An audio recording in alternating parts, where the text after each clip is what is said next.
Record कर रहा है। ओके, तो हम लोग अभी स्टार्ट करने से पहले outline of Indian economy, Indian economy का आउटलाइन थोड़ा सा जान लेगा। इंडिया फिफ्थ लार्जेस्ट इकोनॉमी है वर्ल्ड का। हाँ, वर्ल्ड का फिफ्थ लार्जेस्ट इकोनॉमी है। The economy of India is the, लिखिए, the economy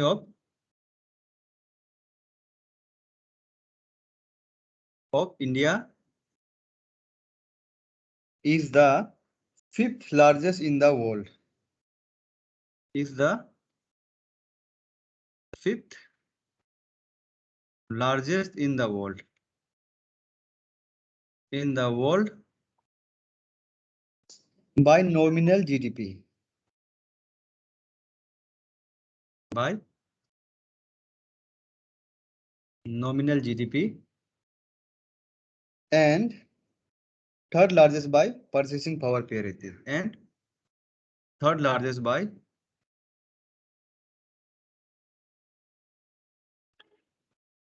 purchasing power parity.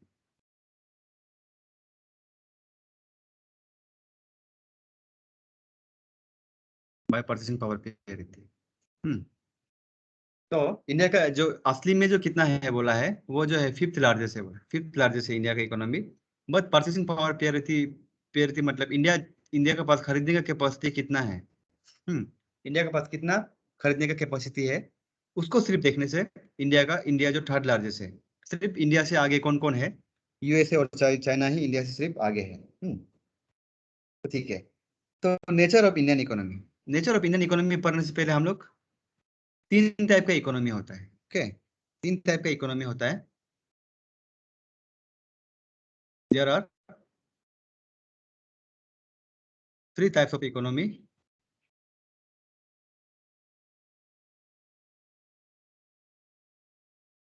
They are, कौन कौन टाइप का इकोनॉमी होता है बोल के देखिए कोई।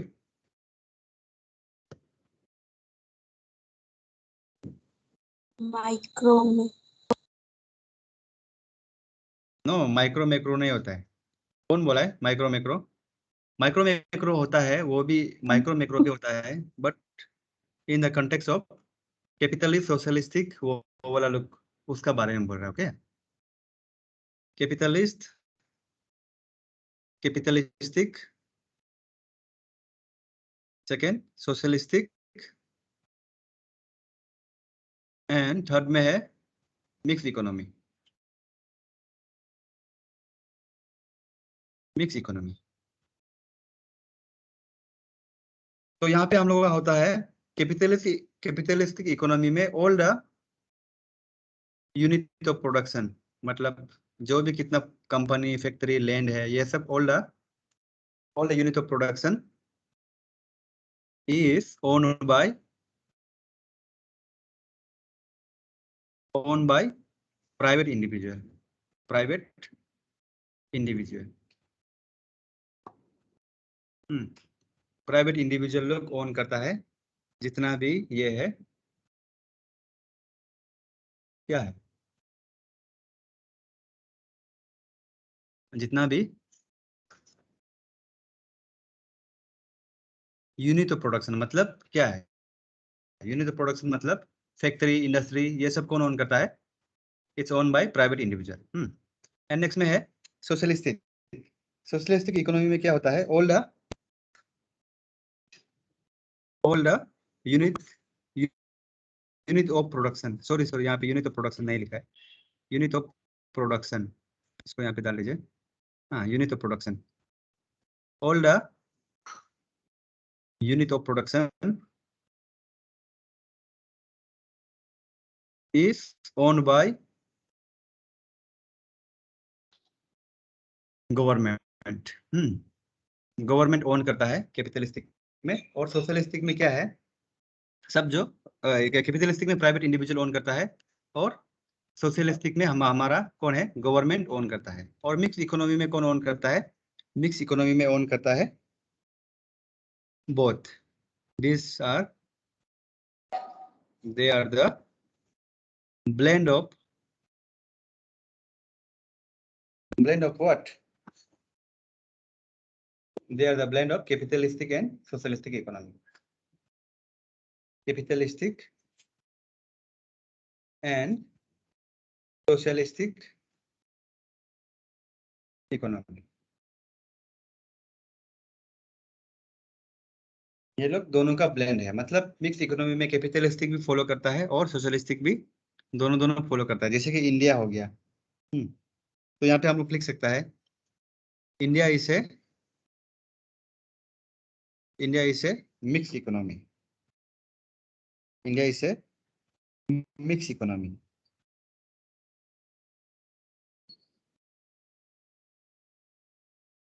इंडिया जो मिक्स इकोनॉमी है। कैपिटलिस्टिक में आप लोगों का यूएसए, कनाडा, ऑस्ट्रेलिया, ये सब है। सोशलिस्टिक में क्या हो गया? China, Cuba, etcetera. और मिक्स इकोनॉमी में इंडिया सबसे बड़ा एग्जाम्पल है हम लोगों का। ठीक, तब अभी हम लोग ब्रॉड सेक्टर्स ऑफ इकोनॉमी, इसको आप स्क्रीनशॉट कर लीजिए काइंडली।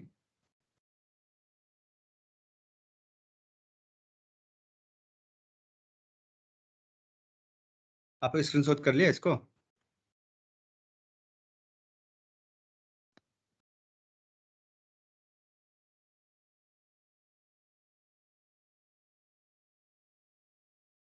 चलो, तो हम 3 तक काउंट करेगा, इसको एज्यूम करेंगे कि सबने कर लिया स्क्रीनशॉट।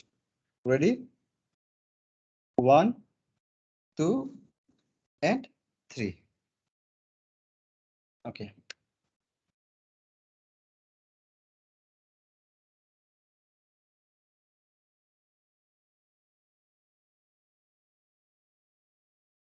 अभी देखिए, अभी हम लोग sectors of broad sectors of Indian economy, broad sectors of Indian economy, इसको पढ़ते हैं Indian economy. Broad sectors of Indian economy में क्या क्या होगा? फर्स्ट है, आप लोग बोल के देखिए क्या क्या हो सकता है। प्राइमरी सेक्टर,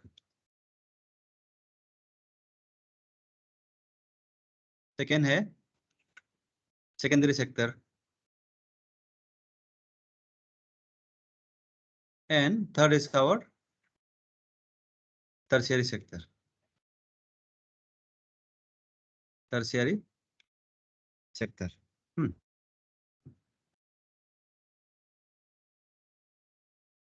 थर्ड है हमारा टर्शियरी सेक्टर है। और प्राइमरी सेक्टर में क्या क्या आएगा? जो हम लोग सीधा नेचर से डिराइव करता है, ऑल द इकोनॉमिक एक्टिविटी जो हम लोग सीधा नेचर से डिराइव करता है, जैसे कि क्या हो गया?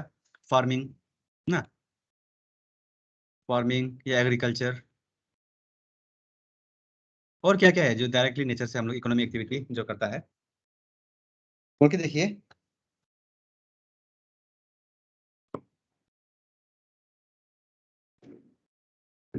बोल के देखिए। Sir crude oil sir. क्या बोला है? Oil sir, crude oil. Yes, mining. हाँ, very good, mining. Okay,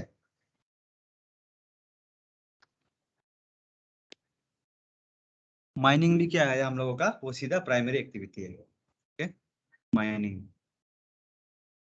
just wait a second.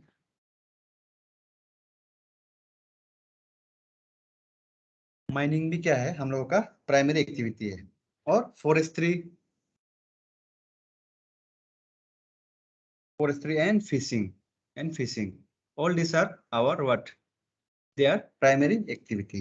and secondary activity में क्या है? जो प्राइमरी एक्टिविटी से जो डिराइव किया है उसको हम लोग प्रोसेस करके कुछ मैन्युफैक्चर करना, उसको बोलता है सेकेंडरी एक्टिविटी। इसका सबसे बड़ा एग्जांपल है मैन्युफैक्चरिंग।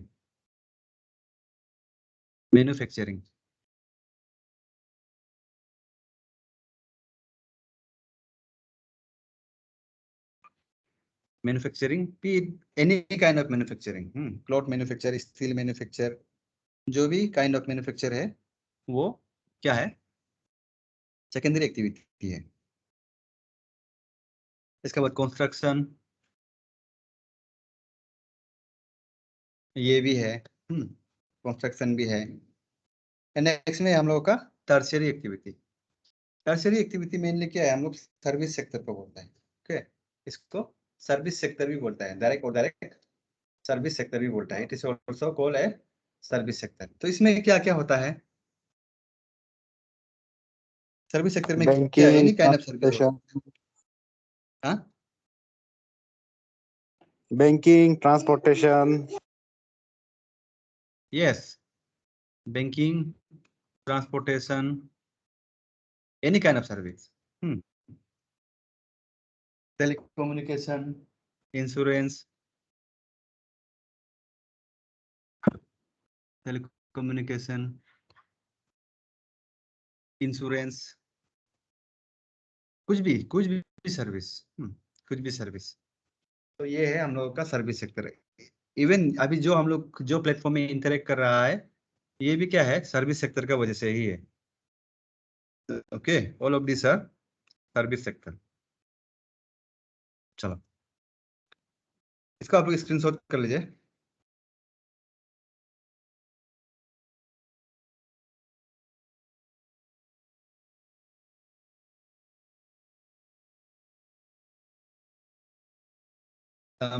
थ्री तक काउंट करेगा, 1 2 एंड 3। चलो, आई एज्यूम कि सबने ये कर लिया, स्क्रीनशॉट कर लिया। एंड अभी नेक्स्ट में हम लोग पढ़ेगा economic planning in India. Economic planning in India,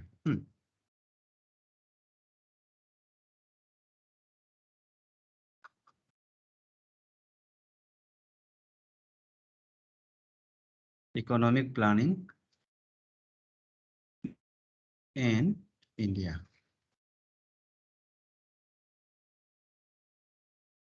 economic planning in India में हम लोग जो मेनली इसमें क्या है, 5 ईयर प्लान्स, 5 ईयर प्लान्स उसका बारे में पढ़ता है। तब इकोनॉमिक प्लानिंग इन इंडिया, इसमें हम लोग सबसे पहले प्लानिंग कमीशन को पढ़ता है। प्लानिंग कमीशन जो हम लोग का 5 ईयर प्लान बनाया था, प्लानिंग कमीशन जो 1950 में एस्टेब्लिश हुआ था।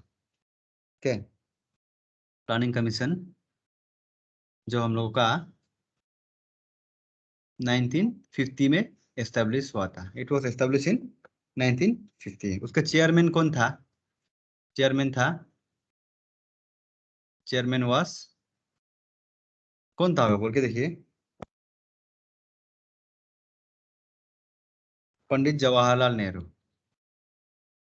पंडित जवाहरलाल नेहरू, ये था, नेहरू जी था उसका प्लानिंग कमीशन का चेयरमैन। तो मेनली ये प्लानिंग कमीशन क्यों बनाया गया था? ताकि इंडिया का इकोनॉमी को कैसे आगे बढ़ाया जा सकेगा बोलकर उस टाइप से प्लान करने के लिए। तो ऐसा वो प्लानिंग करके 5-5 साल में डिवाइड किया, एवरी 5 ईयर में एक प्लान बनाएगा बोलकर, एक प्लान बनाएगा, एक टारगेट बनाएगा और उसको अचीव करने का ट्राई करेगा बोलकर। तो ऐसा 12 ईयर प्लान बना है, 12 5 ईयर प्लान बना है। इसके बाद 13 14 इसके बाद कंटिन्यू नहीं हुआ है, क्योंकि क्या हो गया था, 1 जनवरी 2015 में क्या हुआ था, बता के देखो कोई। नीति पॉलिटी में भी आयोग। बताया था आपको। हाँ, ये नीति आयोग बन गया था। ठीक है, नीति आयोग बन गया था तो दे स्क्रैप द प्लानिंग कमीशन को वो लोग स्क्रैप कर दिया था, है कि नहीं? चलो,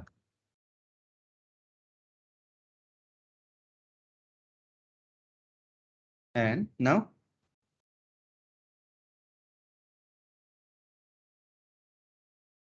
फाइव ईयर प्लान्स, इसके अंदर में 5 year plans at a glance, 5 year plans at a glance, plans at a glance. मतलब थोड़ा हल्का से जान लेगा 5 ईयर प्लान। हम लोग कितना 5 ईयर प्लान था, अभी भी बताया था कितना था, 12 5 ईयर प्लान था ना। तो अभी first 5 year plan, first 5 year plan FYP लिख रहा है, देखिए 5 ईयर प्लान को FYP लिख रहा है, इसमें कंफ्यूज मत होइए। तो ये जो क्या था 1951 से लेकर 1956 तक था, 5 साल हो गया ना। 1951 से लेकर 1956 तक बनाया गया था। ओके, हम एक कॉलम टाइप से बना लेगा, just wait.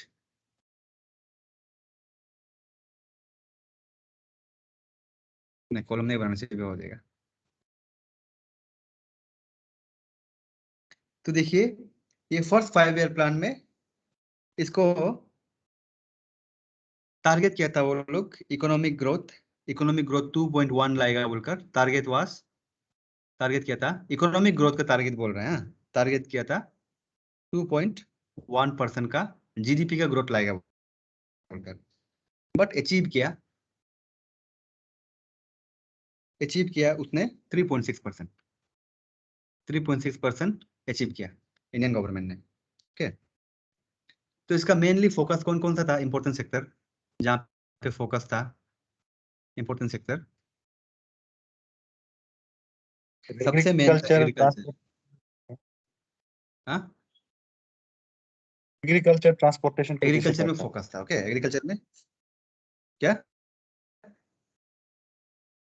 Hello, transportation communication sir.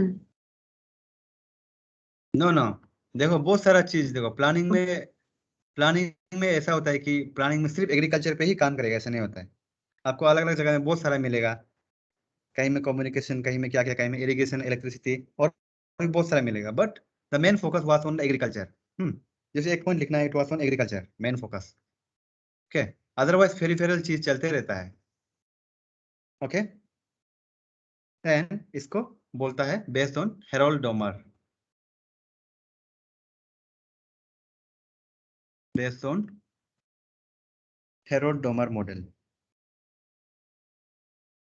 Harold Domar model. Harold Domar model, Harold Domar plan बोलने से ये फर्स्ट 5 ईयर प्लान को भी बोलता है, हेरोल्ड डोमर मॉडल। ठीक है, एंड सेकेंड में है हम लोगों का second 5 year plan. Second 5 year plan 1956 to 1961, 1956 से लेकर 1961 तक। तो इसमें कितना था टारगेट वाज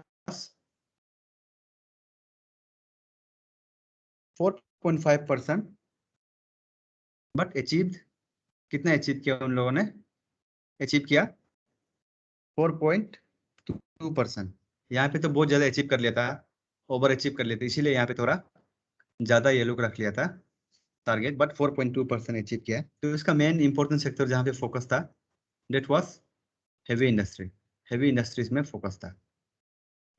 हेवी इंडस्ट्रीज में फोकस था, एंड इसको पीसी महालनोबिस मॉडल भी बोलते हैं, PC Mahalanobis model, PC Mahalanobis model, ये सब इकोनॉमिस्ट का नाम है, they are the name of the economy. And next में है हम लोगों का थर्ड 5 ईयर प्लान। कब से कब तक होगा बताइए आप लोग। 66 तो होगा sir. 61 to 66। Yes, 1961 to 1966। Okay, तब यहाँ पे टारगेट किया था उन्होंने 5.6 टारगेट किया था, टारगेट वाज 5.6 और अचीव किया 2.8% सिर्फ अचीव किया। 5.6 वो लोग ग्रोथ टारगेट किया था, बट 2.8 सिर्फ अचीव किया। तो इसका फूड ग्रेन में फोकस था, फूड ग्रेन में फोकस था, इंपॉर्टेंट सेक्टर। तो इतना अचीव करने के बाद, और इतना टारगेट करने के बाद ये आधा भी अचीव नहीं किया है, तो ये तो फेल हो गया ना, फेल हो गया। ओके, तो ये क्यों फेल हुआ होगा, कोई कुछ रीजन, कुछ आइडिया उनसे बोलो। One.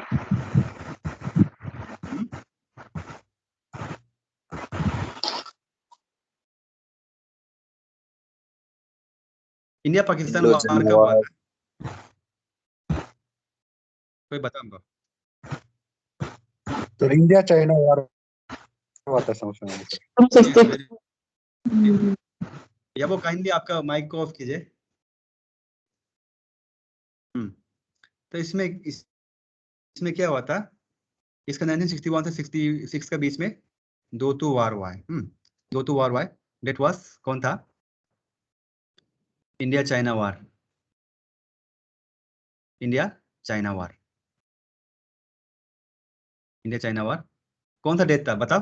1962। एंड नेक्स्ट इंडो पाक वार, ये कब हुआ है? 1965. Yes, very good. और इसका बाद 1966 में यहाँ पे द्रोट भी आया बोला है। द्रोट बेड मानसून भी बोलता है उसको। द्रोट 1966, इसको बेड मानसून भी बोलता है। Bed monsoon. तो ये सब रीजन का कारण क्या हुआ है? ये जो थर्ड 5 ईयर प्लान जो फेल हो गया, ये सब रीजन का कारण। इसको आप लोग साइड में लिख के रख सकता है। ये सब रीजन का कारण ये थर्ड 5 ईयर प्लान जो बिल्कुल भी ठीक से अचीव नहीं कर पाए। एंड नेक्स्ट में फोर्थ प्लान।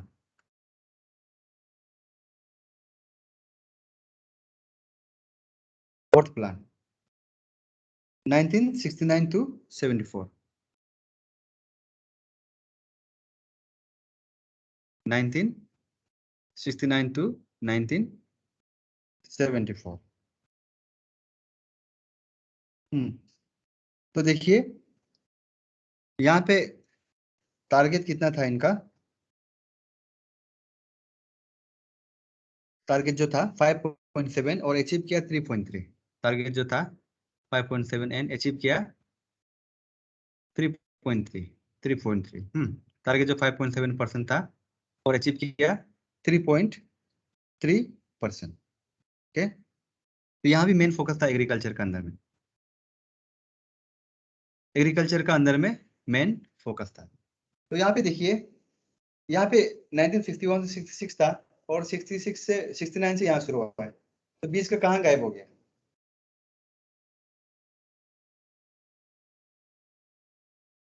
कहाँ गायब हो गया 20 का? बीच में था प्लान हॉलीडे। बीच में था प्लान हॉलीडे।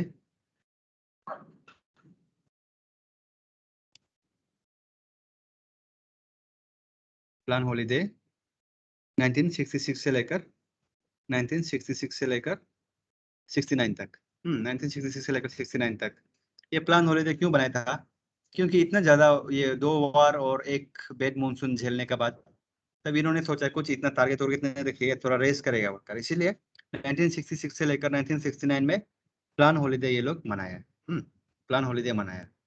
ओके, वहां में सिंगल ईयर में सिर्फ वो करता था, प्लानिंग करता था। ठीक है। और इसके बाद 1969 में क्या क्या है? 5.7 टारगेट रखा, यहाँ भी 3.3, यहाँ भी थोड़ा सा बहुत कम हो गया। क्यों कम हुआ है?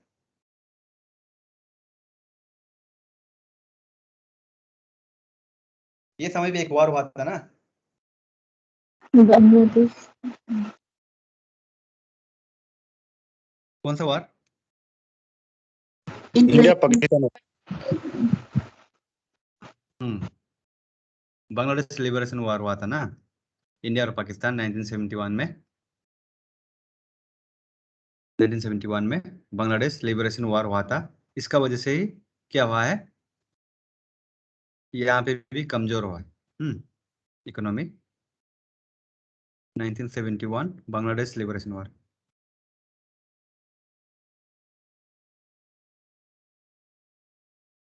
बांग्लादेश लिबरेशन वार हुआ था इस समय में। ओके, नेक्स्ट में हम लोगों का फिफ्थ प्लान।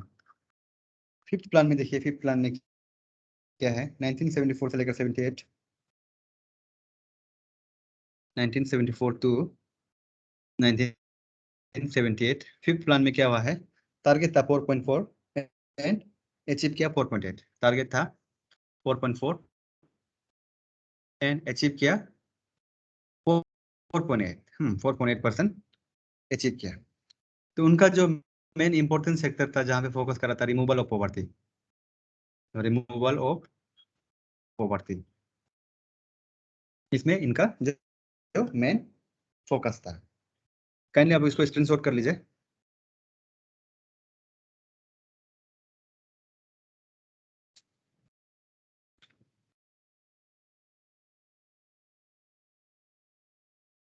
हो गया?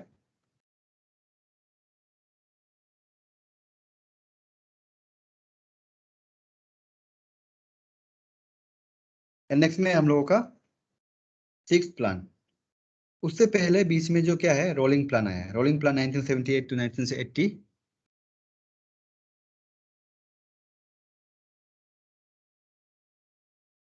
रोलिंग प्लान आया है 1978 टू 1980। ये जो रोलिंग प्लान में क्या हुआ था 19th प्लान में 1978 का बाद ये जो इंदिरा गांधी जो प्राइम मिनिस्टर था वो हार गया था। इंदिरा गांधी जो प्राइम मिनिस्टर था हार गया था। और उसके बाद मोरारजी देसाई नाम का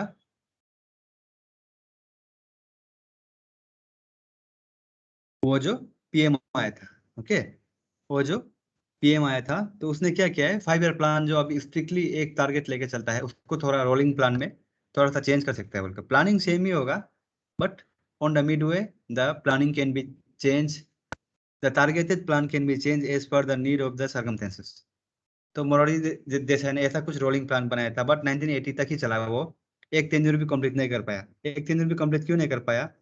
क्योंकि 1980 में वापस से इंदिरा गांधी जो पावर में आ गया था। ओके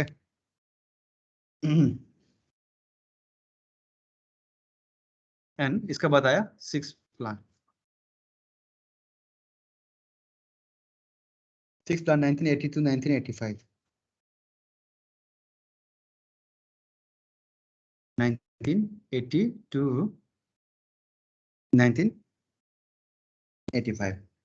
तो इसमें टारगेट था 5.2। टारगेट वाज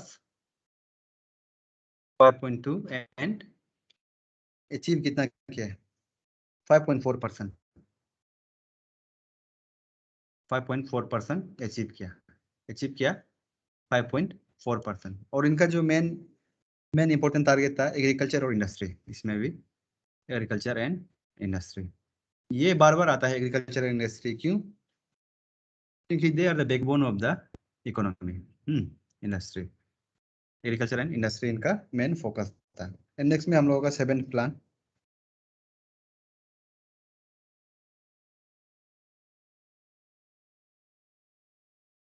सेवेंथ प्लान में क्या होता है 1985 टू 1990। 1985 से 1990 इसको आप लोग थोड़ा सा बाय हार्ट करना पड़ेगा। ओके 7th प्लान में टारगेट था 5% एंड अचीव किया कितना 6% अचीव किया 6% अचीव किया। तो इसका मेन फोकस था energy and food grain. Energy and food grain energy and food grain में इनका जो मेन फोकस था।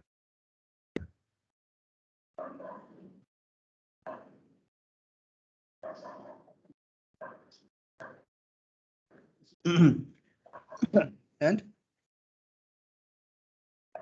इसका बाद 2 एनुअल प्लान्स।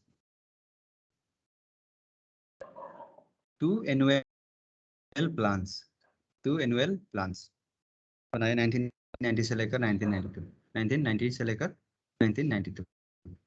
देखो एनुअल प्लान 3 बार और 2 बार आया है। ये एक है 2 एनुअल प्लान 1990 से लेकर 1992 और एक जो है एक जो कब था 1966 से लेकर 1969। ये वाला जो एक था और एक जो ये है इसको याद रखना है आप लोग। और ये वाला तो एनुअल प्लान करने के लिए नहीं किया था but it happened because of the change in the government. Next में हम लोगों का 8th प्लान।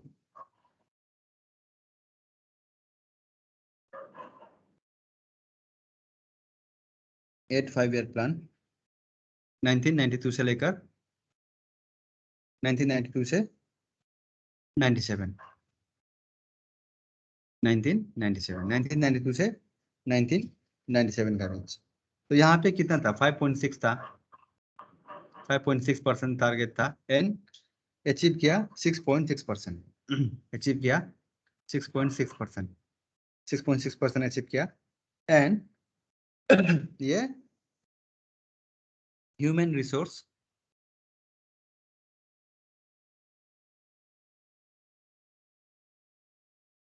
पे फोकस था, ह्यूमन रिसोर्स एंड एजुकेशन पे फोकस था ये लोग इस समय 8 5 ईयर प्लान में, EIGH 8 and next 9 5 year plan,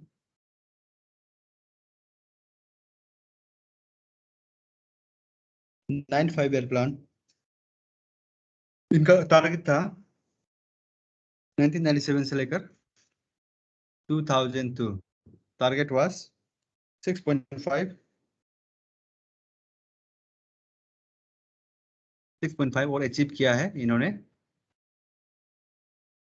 5.4%। तो इसका जो मेन फोकस सेक्टर था डेट वाज सोशल जस्टिस देना है, सोशल जस्टिस इनका मेन मोटो था इस समय का, it was social justice.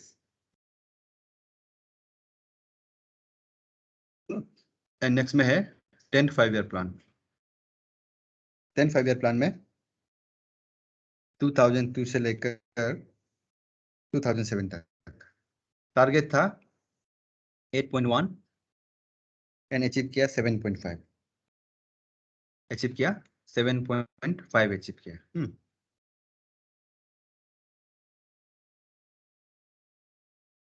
Main focus का जगह था income and energy, income and energy था इनका मेन फोकस का जगह। ओके, नेक्स्ट में 11 5 ईयर प्लान, 11 5 ईयर प्लान था 2007 से लेकर 2012, 2007 से लेकर 2012, टारगेट था 8%,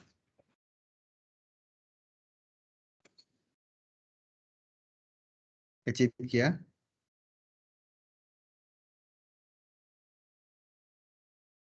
किया 7.9%।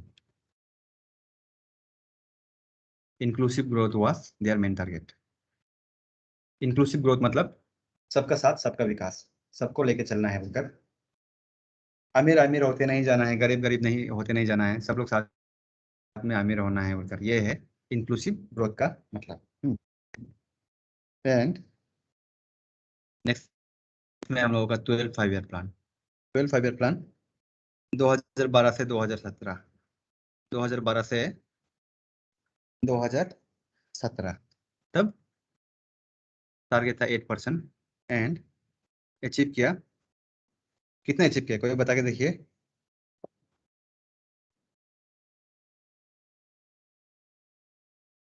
कोई बताइए? 8%। या वो 8% बोलकर कैसे?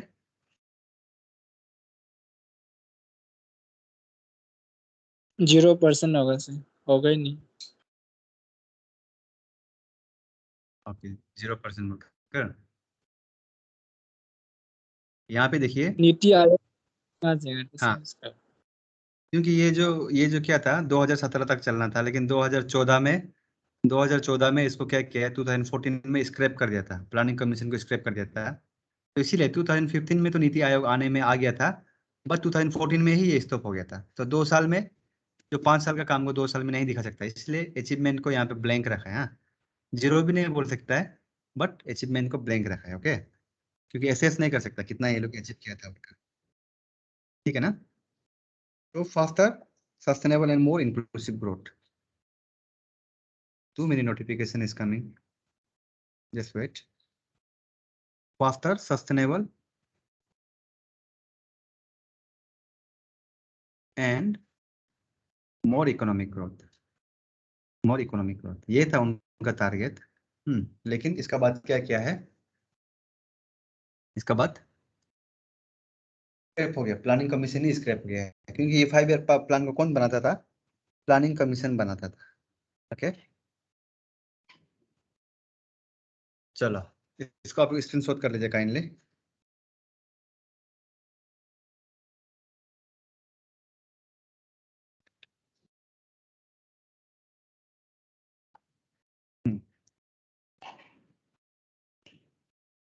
चलो आई अज्यूम कि सबने स्क्रीनशॉट कर लिया, मिटा देगा। हाँ?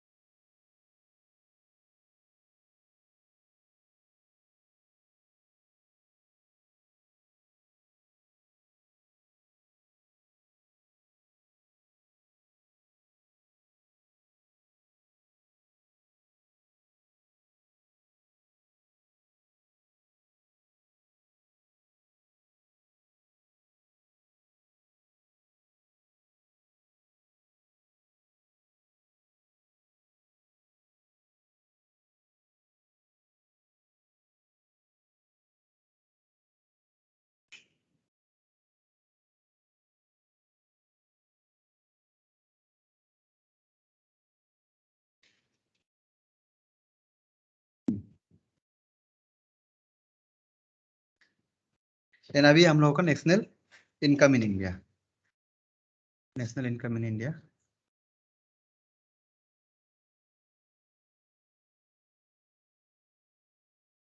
Just wait.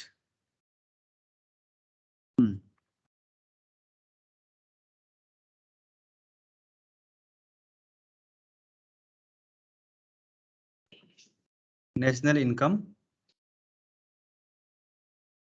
इन इंडिया। नेशनल इनकम मतलब क्या है? देश का इनकम, कंट्री का इनकम। तो नेशनल इनकम को नापने के लिए अलग अलग टाइप का क्राइटेरिया होता है, अलग अलग टाइप का क्राइटेरिया होता है। तो हम लोग एक एक को थोड़ा थोड़ा सा जस्ट ब्रीफली हम लोग जानेगा। सुनाई दे रहा है ना आवाज? तो देखिए, हाँ, तो फर्स्ट में है, फर्स्ट में हम लोगों का जीडीपी। जीडीपी, जीडीपी का फुल फॉर्म क्या है? जीडीपी का फुल फॉर्म है growth domestic product, growth domestic product, growth domestic product. तो इसको हम लोग ऐसा लिख सकता है, ये इंडिया का अंदर जितना भी चीज प्रोड्यूस होता है उसको जीडीपी बोलता है। जितना भी दाम का सामान का प्रोड्यूस होता है उसको जीडीपी बोलता है। GDP is the final value of the goods and service, is the final value of the goods and services produced within the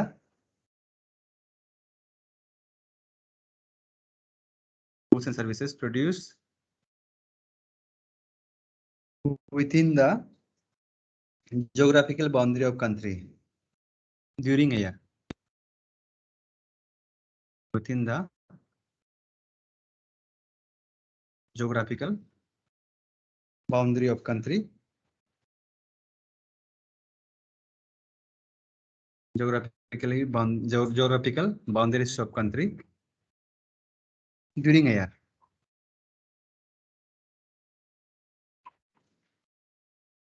एक साल में इंडिया के अंदर में जितना प्रोड्यूस होता है उसको बोलता है, उसको क्या बोलता है? उसको जीडीपी बोलता है during a year.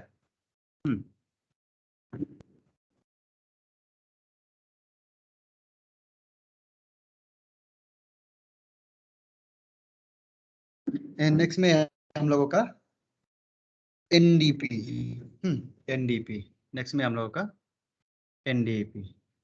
NDP, NDP का मतलब है net domestic product. Net domestic product, इसका फुल फॉर्म है नेट डोमेस्टिक प्रोडक्ट।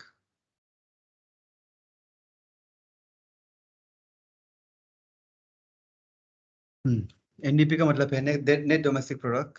तो एनडीपी देखो, एनडीपी वो है, एनडीपी जो है equals to G minus depreciation. ये होता है इसका फॉर्मूला। डेप्रिसिएशन क्या है बोलने से देखिए, डेप्रिसिएशन क्या है? अगर कोई सामान को यूज करते रहने से, कोई सामान को यूज कर वैल्यू कम हो जाता है, चीज को डेप्रिसिएशन बोलता है। ओके, कोई सामान से उसका पुराना हो जाता है ना, पुराना की वैल्यू कम हो जाता है, थोड़ा थोड़ा खराब होने, वही चीज है डेप्रिसिएशन।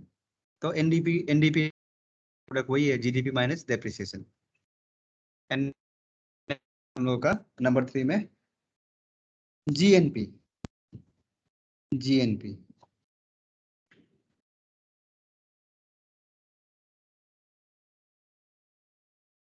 क्या है देखिए, इसको है gross national product. Gross national product, gross national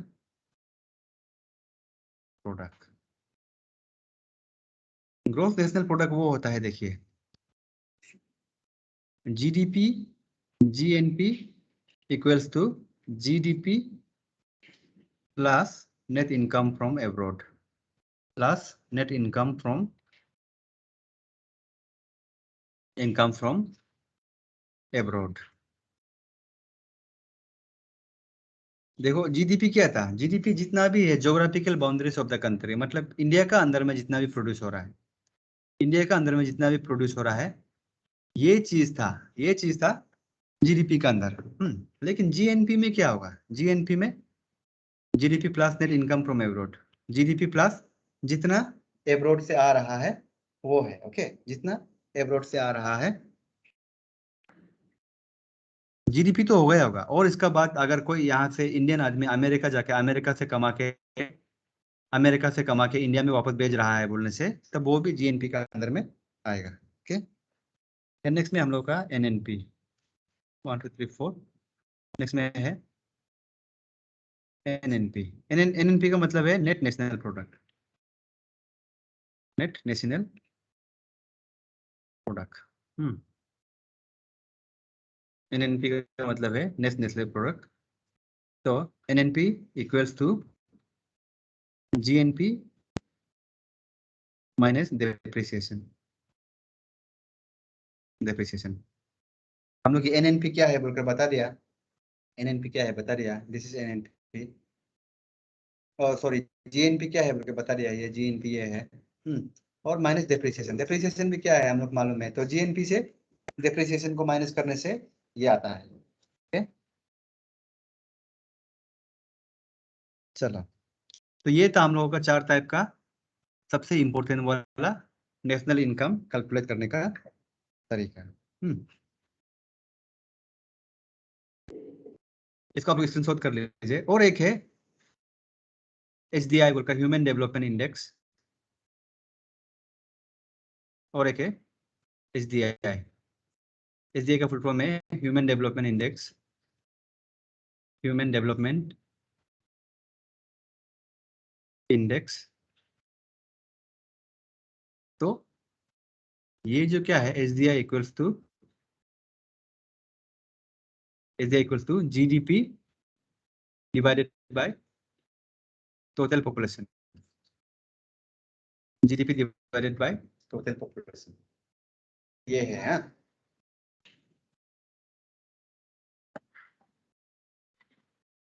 GDP जितना होगा और इंडिया का पॉपुलेशन जितना होगा वो है HDI, human development index, okay. चलो,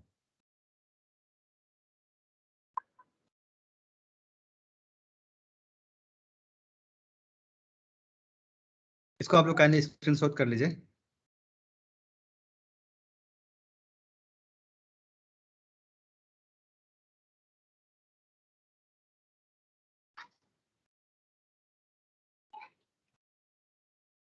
हम मिटा रहे इसको।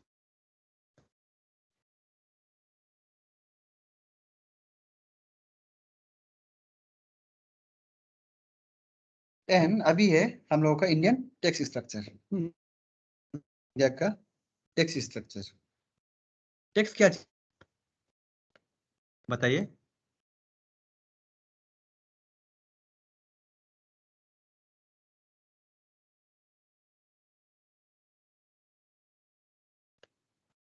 टैक्स क्या चीज है, कोई बता के देखिए हमको।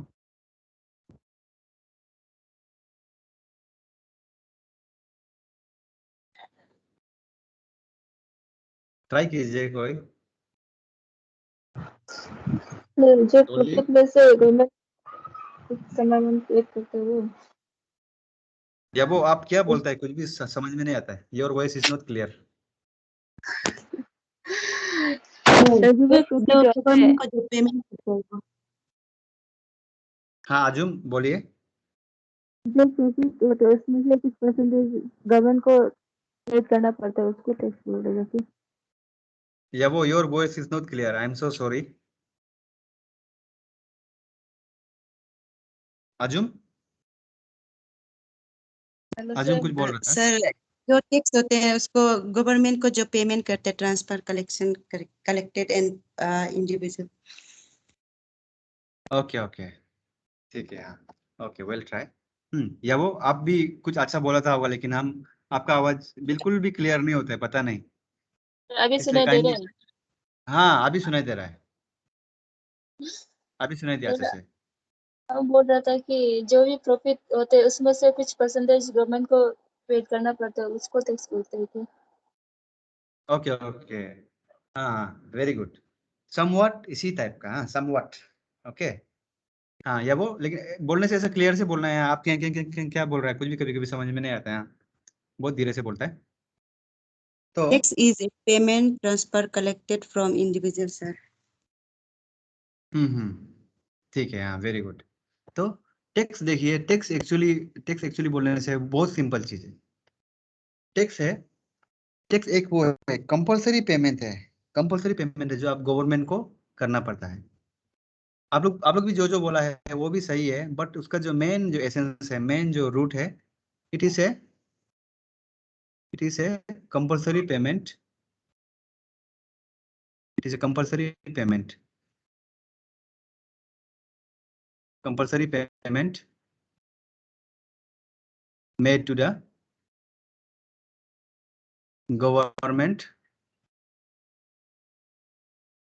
for welfare of the people, welfare of the people, people का वेलफेयर के लिए जो कंपलसरी जो पेमेंट करना पड़ता है गवर्नमेंट को। It may be any kind of percentage, it may be from your salary, it may be from your profit, हाँ कहीं से भी होने से भी। अभी देखिए, सपोज आप टैक्स देने का लायक है, आप इतना कमा रहा है कि आपको टैक्स ब्रैकेट के अंदर आता है, आप टैक्स देना है बोलकर, तो क्या आप हम टैक्स नहीं देगा बोल के गवर्नमेंट को बोल के बैठ सकेगा?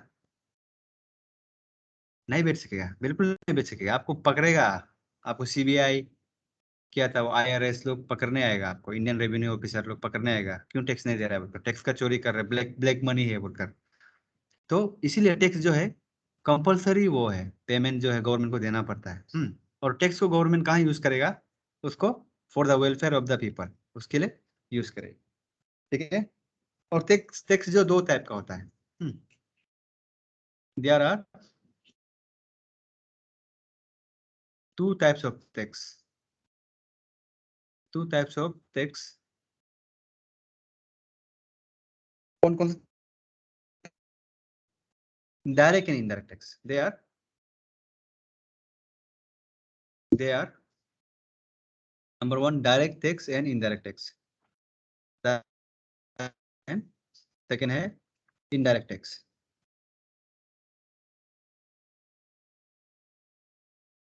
तो देखिए डायरेक्ट टैक्स जो क्या है, देखिए डायरेक्ट टैक्स में ये होता है,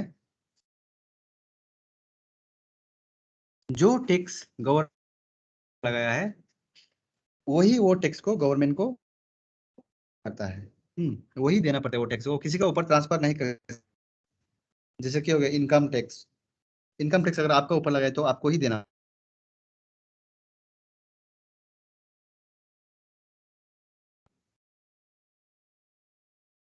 इसको फॉर्मूले लिखते हैं, the term direct tax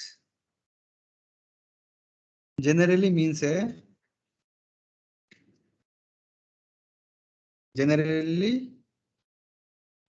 a tax paid directly to the government, generally means a tax paid directly to the government, government को जो डायरेक्टली टैक्स पे करता है, कौन पे करता है? टू द गवर्नमेंट बाय कौन? The person on whom it is imposed, by the person on whom it is imposed, जिसको ऊपर इम्पोज किया है वही पे करता है, किसी के ऊपर ट्रांसफर नहीं कर सकता है। एग्जाम्पल इनकम टैक्स, हैंडराइटिंग समझ में नहीं आने से काइंडली पूछिए। हाँ, इनकम टैक्स। नेक्स्ट में है कॉर्पोरेट टैक्स। कॉर्पोरेट टैक्स जो कंपनी से टैक्स लेता है। Okay, corporate income tax, corporate tax, capital gain tax,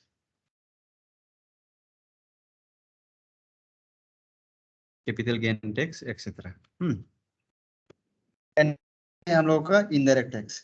indirect tax वो टाइप का टैक्स है जो आपका ऊपर लगाने से भी है, लेकिन आप किसी के ऊपर ट्रांसफर कर सकता है। उस टाइप का टैक्स को बोलता है इनडायरेक्ट टैक्स। बहुत सारे टैक्सेस जो इनडायरेक्ट टैक्स है, कंपनी जो कंज्यूमर के ऊपर में ट्रांसफर कर देता है। तो ये है इनडायरेक्ट टैक्स। हम लोग इसको लिखते हैं एन इनडायरेक्ट टैक्स इसे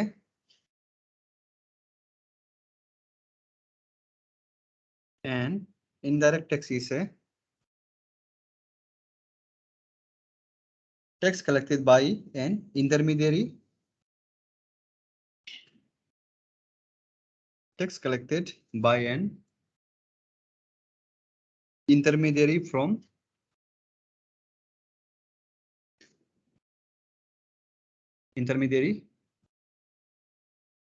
the person who bears the ultimate economic burden of the tax.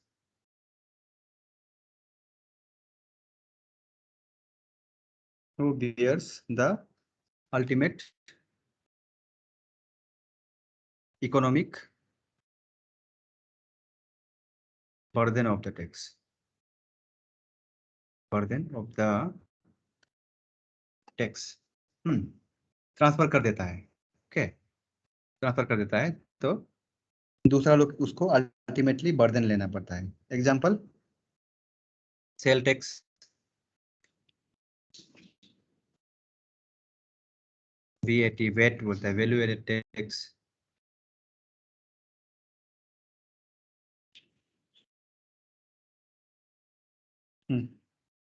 Custom duty. Sir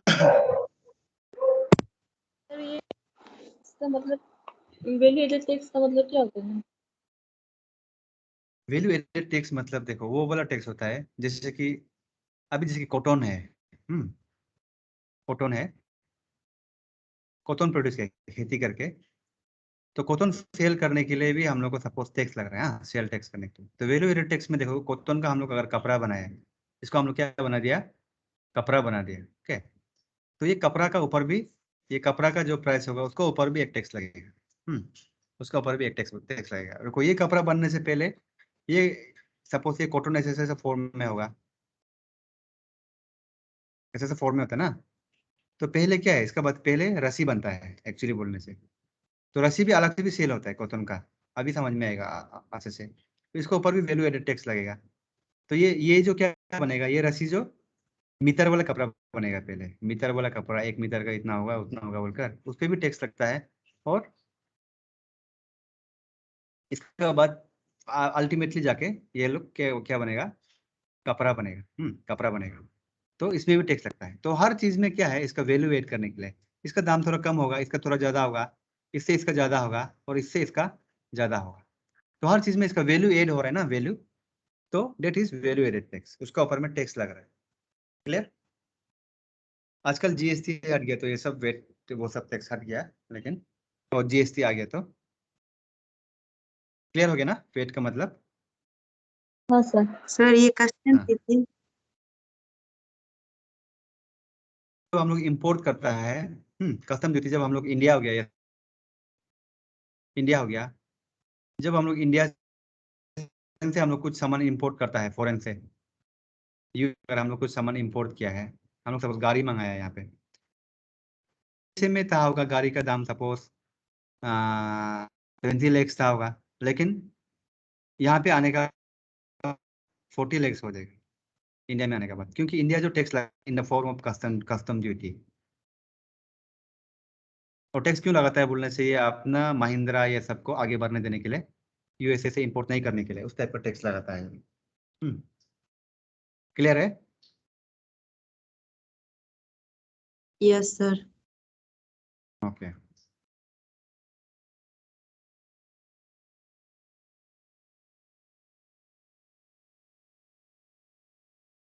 sir और नेक्स्ट में हम लोग का भी बता हाँ दिए तो एक्साइज ड्यूटी एक्साइज ड्यूटी वो जो कंट्री का अंदर में जो प्रोड्यूस होता है ना, एक्साइज ड्यूटी जो कंट्री का अंदर में जो प्रोड्यूस होता है, जो इंडिया का अंदर में ही प्रोड्यूस होता है। अभी का जो कस्टम ड्यूटी क्या था, जो बाहर से मंगाता है, मतलब वो बाहर में प्रोड्यूस हो रहा है ना, यूएसए में, वो यूएसए से मंगा रहा है, मतलब यूएसए में प्रोड्यूस हो रहा है, बाहर से जो बाहर में प्रोड्यूस होने वाला को मंगाने वाला को जो टैक्स लगाता है वो कस्टम ड्यूटी है। और एक्साइज ड्यूटी जो वो है जो इंडिया का अंदर में ही प्रोड्यूस होता है, लेकिन जो उसका ऊपर टैक्स लग रहा है, that is excise duty.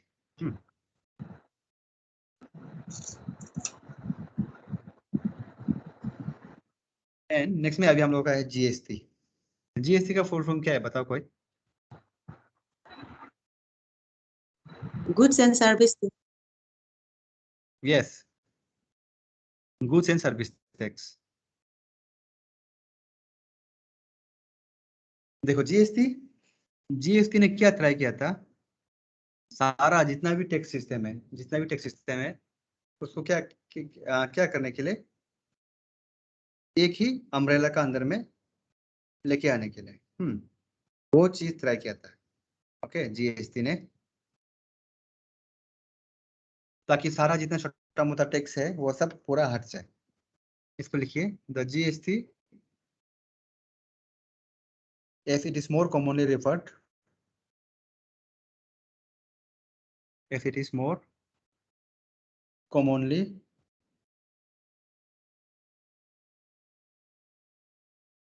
referred to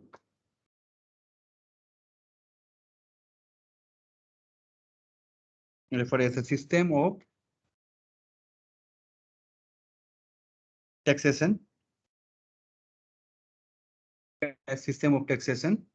where there is a single tax in the economy for, where there is a single tax in the economy for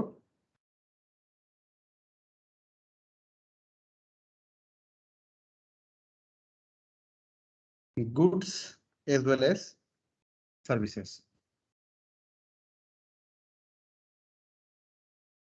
सब टैक्स को एक ही प्लेटफॉर्म के अंदर में लाने के लिए ट्राई किया था, तो यही है जीएसटी। जीएसटी कब से इंडिया में लागू होना शुरू हुआ था? बोल के देखिए, कोई याद है? 2018 2017 लेकिन मंथ याद नहीं है। 1 जुलाई 2017।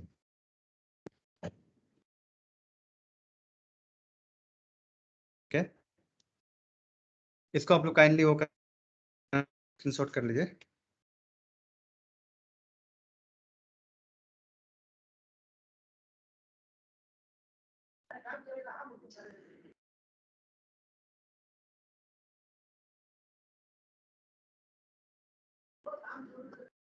चलो हम लोग पढ़ेगा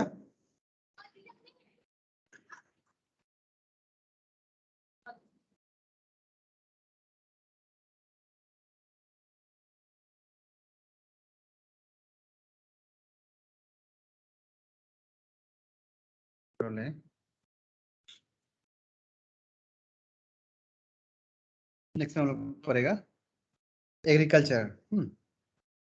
जस्ट थोड़ा सा जानने का एग्रीकल्चर।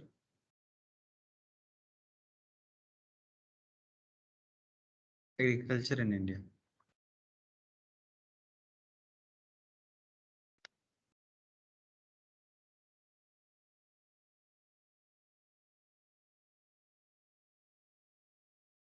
तो जब इंडिया आजाद हुआ था तो इंडिया का जो 58%, इंडिया जब आजाद हुआ तो 58% जो क्या था,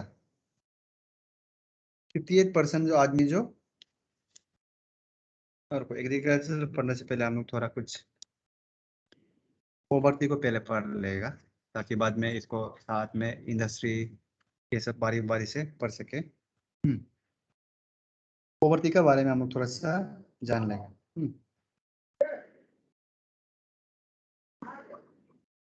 पोवर्टी क्या है? पोवर्टी कोई हमको बता के देखिए, पोवर्टी क्या है?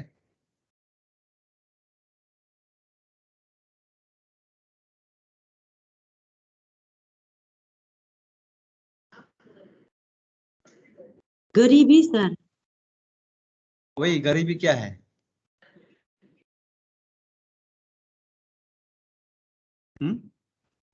अपना सर बेसिक नीड्स को फुलफिल नहीं कर सकते sir.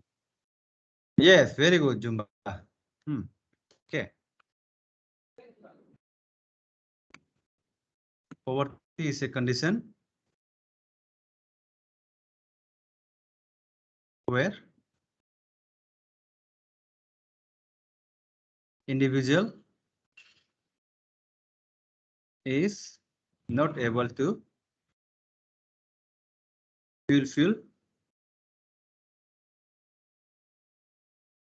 their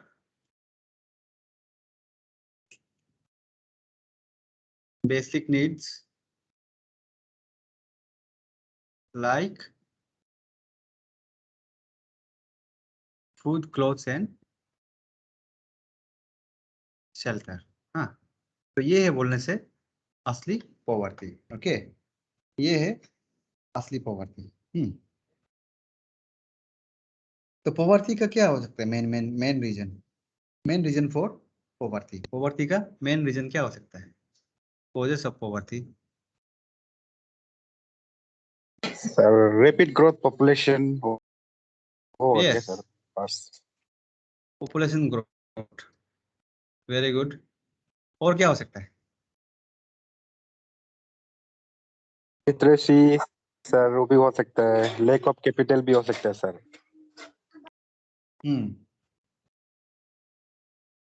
population growth, illiteracy,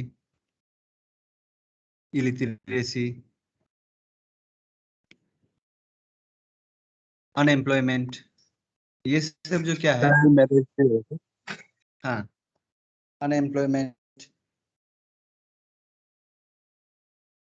ये सब क्या है? ये सब जो है मेन रीजन है। These are the main reason of the causes of poverty. हाँ, ये पॉवर्टी का कॉजेस है मेन, और बाकी सब जो जितना भी कॉजेस होगा ये लोग का सब ब्रांच ही होगा वो। Illiteracy, unemployment and population growth, ये सभी है मेन कॉजेस। इसको याद रखना है आपको। और देखो, पॉवर्टी किसको बोलता है बोलकर? बोलता है जो पुअर है बोलकर। जो पुअर है किसको बोलता है बोलकर? पुअर का डेफिनेशन जो एनएसएसओ, ये लोग डाटा कलेक्ट करता है, national sample survey organisation, NSSO, national sample survey organisation. ये लोग जो क्या है, डाटा कलेक्ट करता है। दे कलेक्ट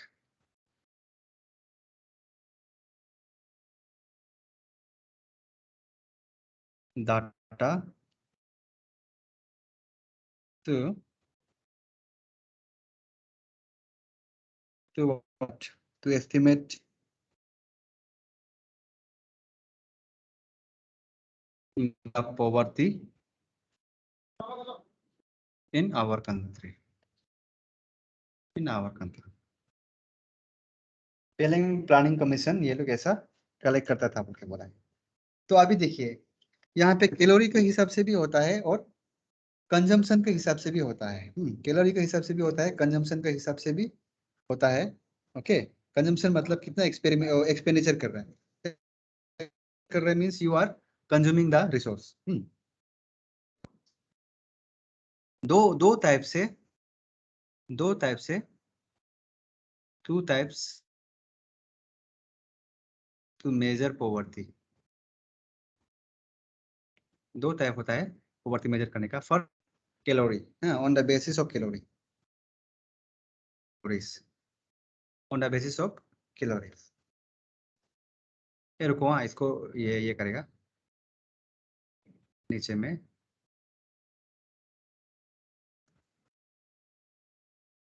काइंडली इसको आप लोग ये कर लीजिए, स्क्रीनशॉट कर लीजिए।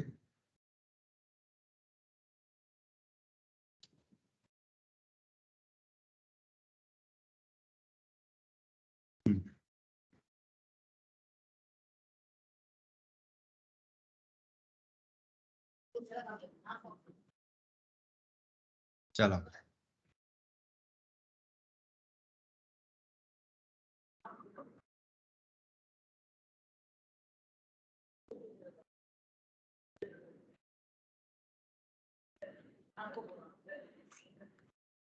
फर्स्ट कितना कैलोरी कंज्यूम करता है बोलकर कितना based on calorie based on calories कितना कैलोरीज कंज्यूम करता है बोलकर। तो पॉवर्टी या पोर कैटेगरी में नहीं आने के लिए 2400 कैलोरीज दिन में कंज्यूम करना पड़ता है।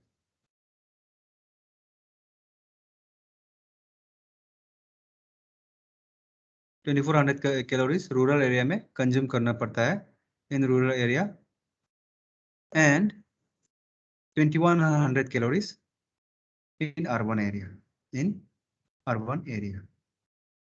okay and on the based on expenditure second होता है based on expenditure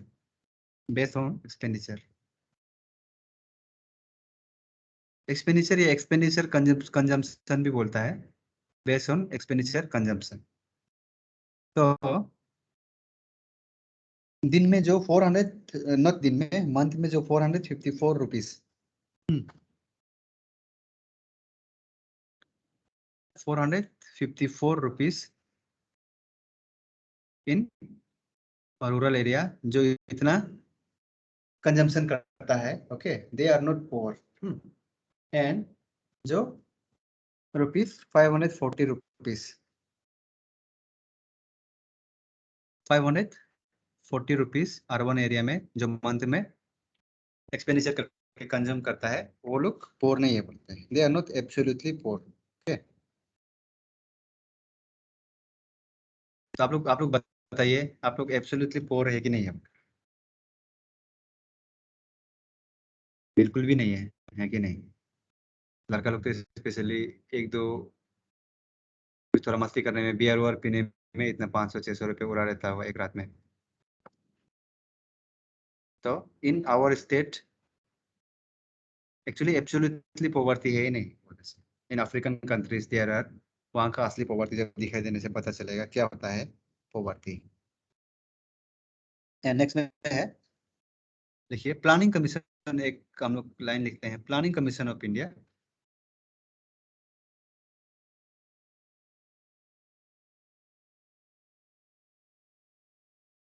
sorry NITI Aayog I am really sorry NITI Aayog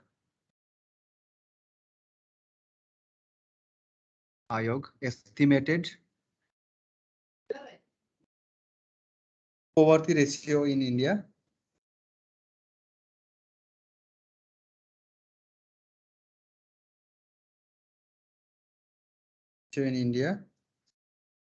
is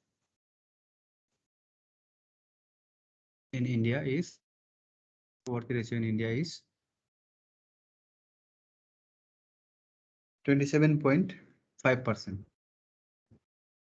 27.5%. And इसमें according to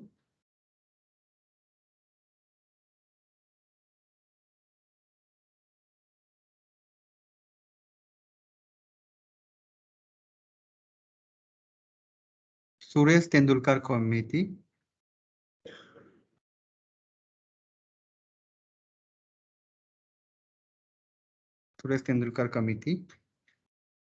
हैंडराइटिंग समझ में नहीं आने से काइंडली पूछिएगा। हाँ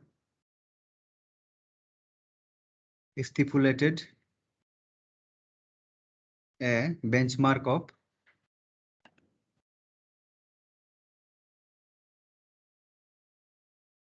daily per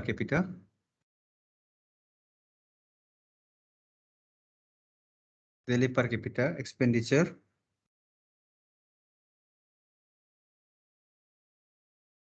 of rupees 27 and rupees 33 in rural and urban areas urban areas respectively, urban areas respectively. दिन में जो इतना इतना इतना इतना खर्चा करता है, they are not poor, but ज़्यादा ही ये कम वाला एस्टिमेशन दिया है। ओके, बहुत कम वाला एस्टिमेशन दिया है।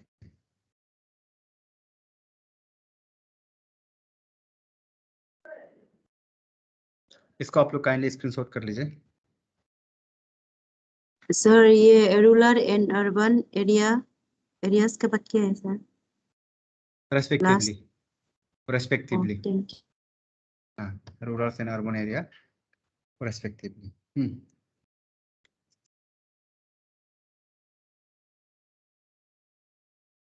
एंड हम लोग अभी थोड़ा बैंकिंग और फाइनेंस के बारे में थोड़ा सा जान लेगा। इसको मिटा देगा। हाँ?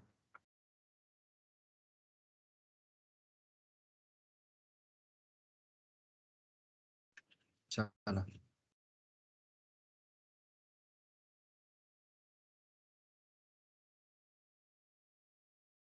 आप लोगों का एग्जाम कितना 3rd में है ना, 3 तारीख में है ना? जी सर। एडमिट कार्ड डाउनलोड कर लिया आप लोग? Yes, sir. Okay, very good. Banking and finance sector now. Banking and finance. Banking and finance, इसका बारे में हम लोग थोड़ा सा जानेगा। सबसे पहले जब बैंकिंग एंड फाइनेंस पढ़ेगा हम लोग, सबसे पहले आरबीआई के बारे में पढ़ेगा। आरबीआई, आरबीआई का फुल फॉर्म क्या है? Reserve bank of India. Reserve bank of India. RBI का फुल फॉर्म है रिजर्व बैंक ऑफ इंडिया। और ये कब एस्टैब्लिश हुआ था? It was establish in 1935। Establish in 1935। ये एस्टैब्लिश हुआ था 1935 में। ओके, और इसका जो मेन फंक्शन क्या क्या है बोलने से, मेन फंक्शन है फंक्शंस। आरबीआई का क्या क्या फंक्शन हो सकता है, बोल के देखिए। सर मॉनिटरी ऑथोरिटी होगा, बैंकर्स ऑफ द बैंक होगा सर। ये हाँ, वेरी गुड।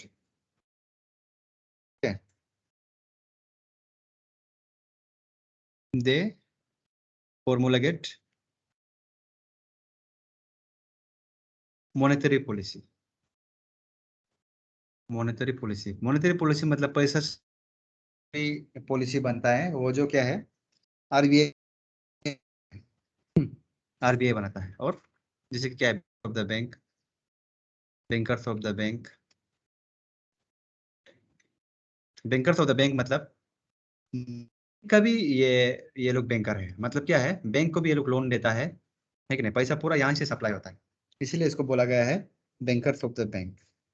एंड नेक्स्ट में bankers of the government, bankers of the government.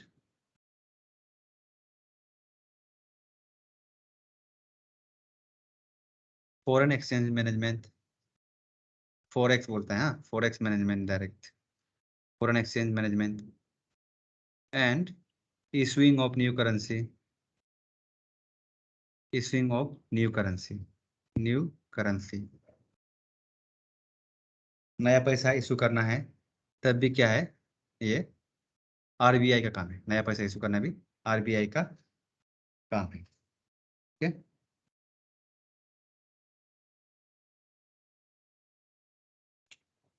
अभी नेक्स्ट में है हम लोगों का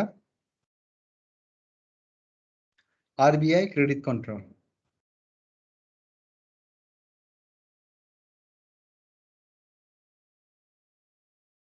देखो ये सब चीज जो क्यों बनाता है, ये सब फंक्शन जो ये सब करता है, इकोनॉमी को आगे बढ़ाने के लिए करता है। इकोनॉमी को ये लोग आगे बढ़ाने के लिए करता है। ओके, एंड फर्स्ट में लिखिए क्रेडिट कंट्रोल टूल। इकोनॉमी अगर उल्टा पुल्टा हो रहा है बोलने से, उसको बैलेंस करने के लिए ये लोग अलग अलग टूल यूज करता है। टूल इन द सेंस ये लोग का पॉलिसी ही होता है अलग अलग पॉलिसी होता है, उसका हम टूल बोलता है। तो फर्स्ट है उसमें से एक ऐसा पॉलिसी जो होता है bank rate.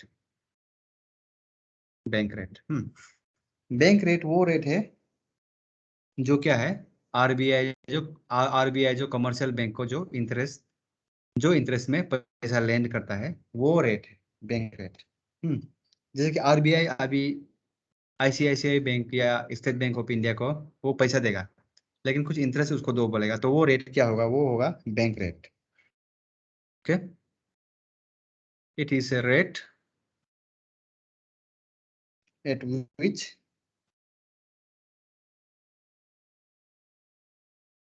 RBI gives finance to commercial bank. RBI gives finance to commercial bank. To commercial bank. ये है। एंड नेक्स्ट में है CRR, case reserve ratio. CRR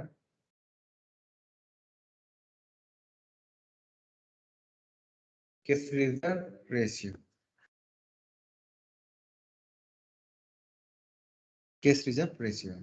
अभी देखो जितना भी रेट रेशियो ये सब बताने जा रहा है, ये लोग क्या है, टाइम टू टाइम चेंज होते रहता है। और आप लोगों को होमवर्क ये होगा कि जितना भी ये इसका रेट रेशियो वो सब जो करंटली कितना चल रहा है बोलकर, करंटली बैंक रेट कितना चल रहा है, करंटली CRR कितना चल रहा है इंडिया का, सबको क्या करना है, आप लोग लिख के हमको भेजना है। हाँ, होमवर्क को सेंड किया था ना, वैसे आप लोग होमवर्क को सेंड करना है सिर्फ। जैसे कि सपोज मैं भी यहाँ पे 4%, ये कितना 6% ना 4%, ये भी बैंक रेट पे ऐसा होता है, इतना को लिख के भेजना है, पूरा लंबा लंबा नहीं लिखना है, कितना कितना परसेंट है, CRR 4%, ऐसे टाइप से। ओके, क्लियर है ना? होमवर्क करना है हाँ, सब लोग करेगा कि नहीं करेगा? करेगा सर। करेगा सर। वेरी गुड, हाँ करके सेंड करो। हाँ, एंड CRR देखो वो है जब रेशियो बोलते हैं, ये कुछ अमाउंट जो अपना कुछ अमाउंट जो है बैंक जो है कमर्शियल बैंक जो है वो आरबीआई के पास रखना पड़ता है, आरबीआई के पास रखना पड़ता है, ताकि ये सपोज आरबीआई है और ये कमर्शियल बैंक है, कमर्शियल बैंक है, तो इसका कुछ अमाउंट है, जब ये बंद हो रहा होगा बैंक का बिजनेस आवर का एंड में कुछ रिजर्व यहाँ पे रखना होता है। ओके, आरबीआई के पास रखना होता है, ये आरबीआई है और ये कमर्शियल बैंक है, और वो रिजर्व को ही बोलता है CRR, case reserve ratio, in the form of case, रखना पड़ता है। इन फॉर्म, और गोल्ड का फॉर्म में भी रख सकता है, जो चीज बिक्री कर सकता है वो फॉर्म में रख सकता है, इजीली आदमी लोग एक्सेप्ट करेगा, वो फॉर्म में रख सकता है। Okay, cash reserve ratio.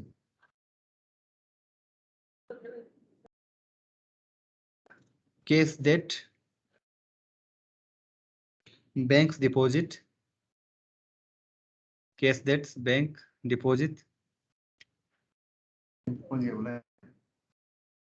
Date banks deposit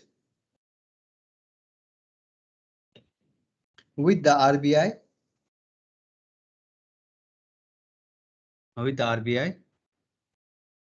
at the end of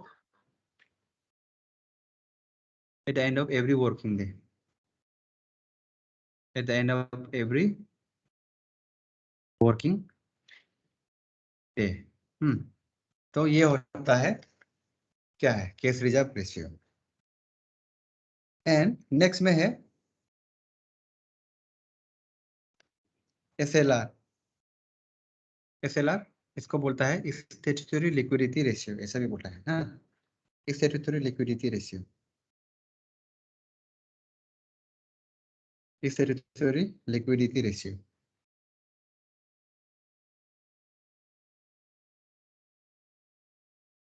देखिए SLR, तो ये जो देखो वो रेशियो है जो सर्टेन अमाउंट जो अपना पास रखना पड़ता है at the end of the day. अभी CRR में क्या था, CRR में ये था कि यहाँ पे सपोज ये RBI है, ये कमर्शियल बैंक है। CRR के केस में शाम तक में इसका पास कुछ 4% या कुछ जमा करना पड़ता है, लेकिन SLR में क्या है, यहाँ तो जमा करना ही पड़ता है in the form of CRR, और SLR जो ये अपना पास रखना पड़ता है, ये भी जमा करना पड़ता है, और SLR स्टैट्यूटरी लिक्विडिटी रेशियो ये भी रखना पड़ता है at the end of the business day. चलो इसको भी लिख लेते हैं, समझ में आया ना?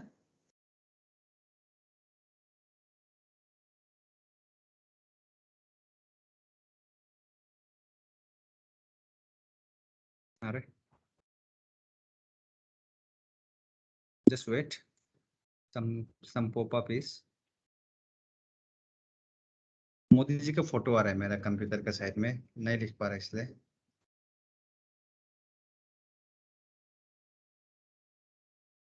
वेट, हाँ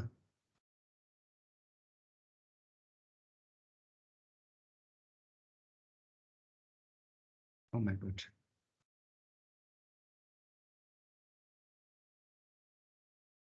अभी हटा लिया।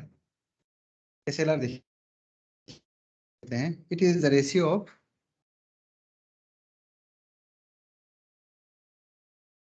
It is ratio of liquid asset. Liquid asset मतलब पानी यहाँ जो इजीली फ्लो हो सकता है, जैसे कि इजीली एक्सेप्टेबल होगा। ये पैसा, जैसे कि पैसा को सबसे लिक्विड बोलते हैं कैश को, क्योंकि पैसा को किसी को भी देने से कोई भी ले लेगा, कोई भी दुकान में चलता है कि नहीं? कहीं में ऐसा है क्या जो जगह में पैसा नहीं चलता है? पैसा हर जगह में चलता है, इसीलिए पैसा को बहुत लिक्विड मानता है। तो वैसे ही चलने वाला चीज जो अपना पास रखना चाहिए बोलकर SLR, बैंक ऑफ द, ये end of the business day में SLR, it is the ratio of liquid asset which all commercial bank have to, which all commercial bank have to keep in the form of, in the form of what? Cash, gold, and government approved, and government approved securities with itself, with itself। अपना पास ये रखना पड़ता है at the end of the business day. चलो इसको आप screenshot कर लीजिए काइंडली।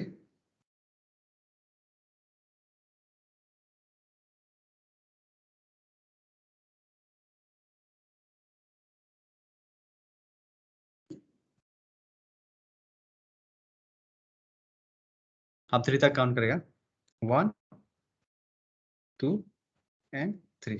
चलो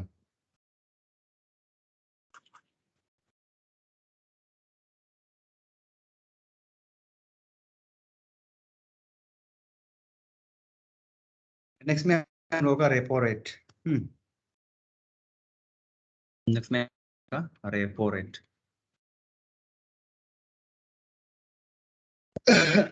repo rate, it is the rate at which, लिखिए सीधा, RBI lend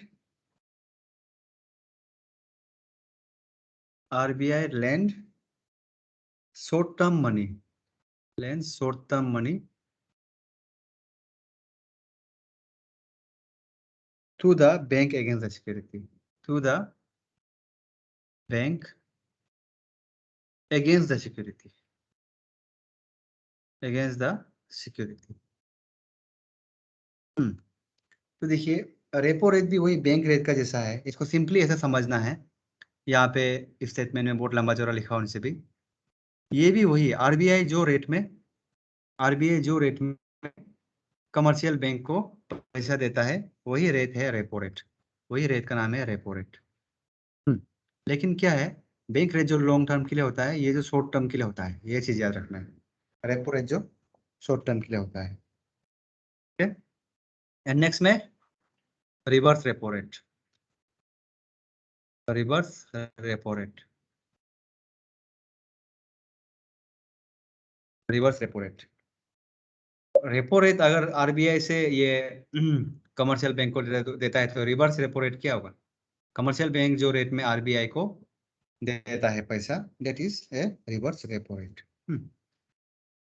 चलो हम लोग इसको लिख लेते हैं। It is the rate at which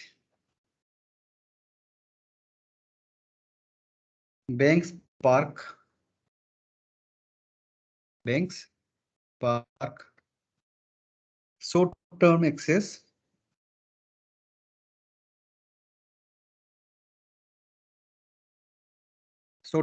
liquidity with the RBI.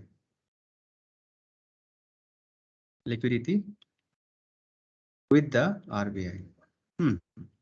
With the RBI. मतलब बैंक जो यहाँ पे आरबीआई को पैसा देता है शॉर्ट टर्म के लिए। तो ये था, और जितना भी रेट है करंटली कितना चल रहा है वो सब लिख के हमको दिखाना है, वो आप लोगों का होमवर्क है। वो आप लोगों का होमवर्क है। बैंक रेट, हाँ, रिजर्व रेशियो,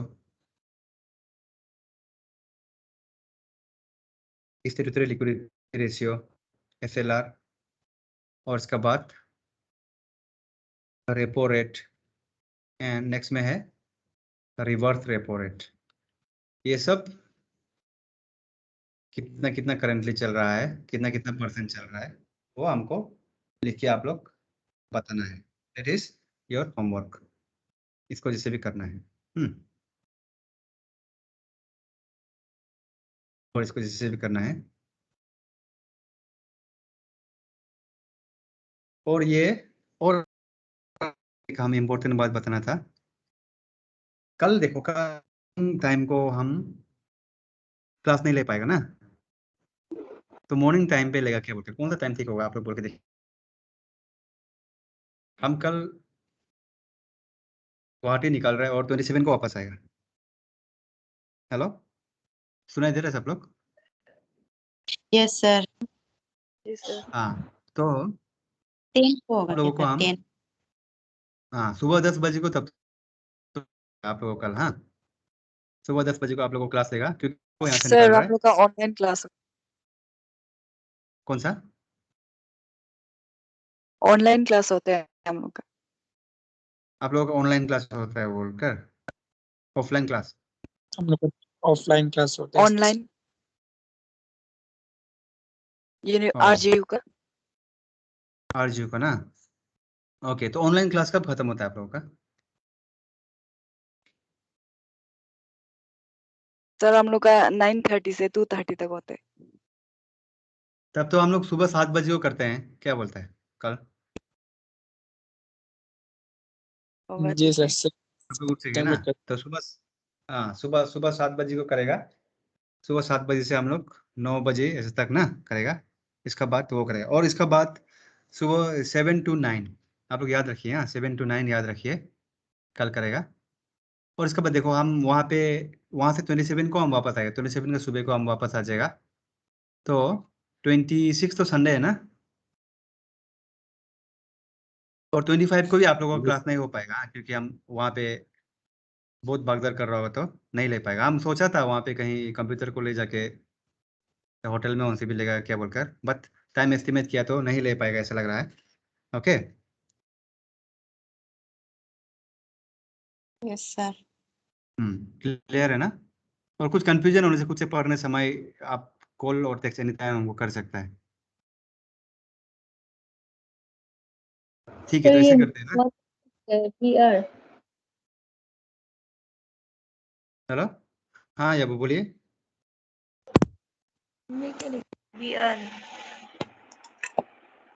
BR के क्या क्या क्या क्या बोला है? BR, हाँ bank rate, BR bank rate. तो CB का ठीक है, हाँ CB मतलब क्या क्या बोला है? ऊपर में जो सीबी लिखा है ना तो कमर्शियल बैंक, सीबी मतलब कमर्शियल बैंक। बाकी लोगों को समझ में आया है सीबी मतलब कमर्शियल बैंक है बोलकर? जी सर। जी क्या वो? सर। हाँ, लिखने के साथ साथ सर थोड़ा सा ये बढ़िया से रेपो रेट सुनिए का, भी। हाँ, क्या? सर ये रेपो रेट का सबसे लास्ट वाला क्या है? रेपो रेट का सबसे लास्ट वाला ना, तो बैंक चलिए अगेंस्ट द सिक्योरिटीज। हाँ, सिक्योरिटीज।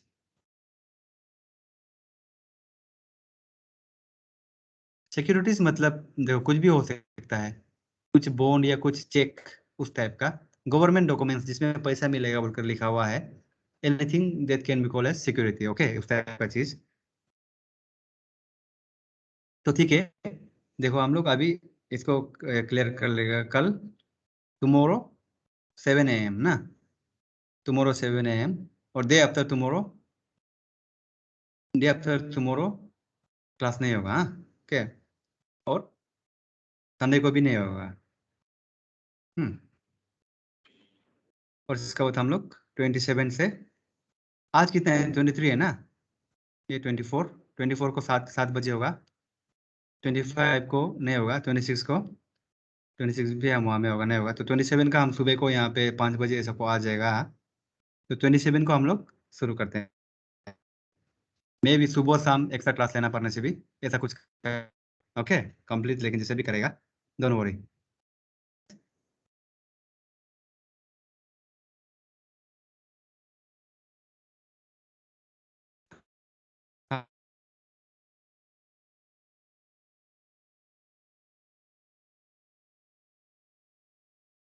हेलो।